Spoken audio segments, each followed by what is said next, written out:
নমস্কার, আপনারা দেখছেন খবর বাংলা আর আমি কৃত্তিবাস আবারও ফিরে এলাম খেলার জগতের কিছু খবর নিয়ে।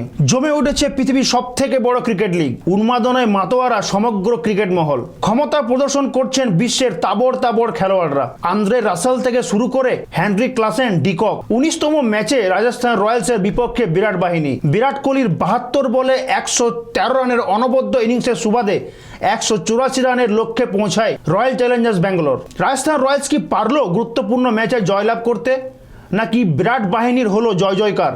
দেখে নেব রিপোর্ট। 2024 টাটা আইপিএল এখনো পর্যন্ত তুলকালাম ব্যাটিংয়ে ভরপুর। বিগত ম্যাচগুলিতে দেখেছিলাম রাসেল ঝড়, ক্লাসেনের ক্লাস ব্যাটিং, আর এবারও গতকালকের ম্যাচে সাক্ষী রইল বিধ্বংসী ব্যাটিং। প্রথমে বিরাট কোহলি 72 বলে 113 রানের ইনিংস খেলে প্রথমেই রাজস্থান রয়্যালসের কাছে লক্ষ্য রাখেন 184 রানের। বিরাট কোহলির 17 রানের দাপটে কোণঠাসা হয়ে পড়েন বার্গার, বোল্ট, চাহালের মতো বোলাররা। অন্যদিকে রাজস্থান রয়্যাল ব্যাট করতে এলে জ্যাসওয়ালের তাড়াতাড়ি ফিরে যাওয়ায় বিধ্বংসী রূপ ধারণ করেন জস বাটলার ও অধিনায়ক সঞ্জু স্যামসন। 42 বলে 69 রানের দাপুটে ইনিংস খেলে ম্যাচের রাশ অনেকটাই নিজেদের দিকে ঝুঁকিয়ে নেয়। অন্যদিকে জস বাটলার নিজের চেনা পরিচিত ছন্দে 6 ও 4-এর বন্যায় ভাসিয়ে তোলেন বিরাট বাহিনীকে।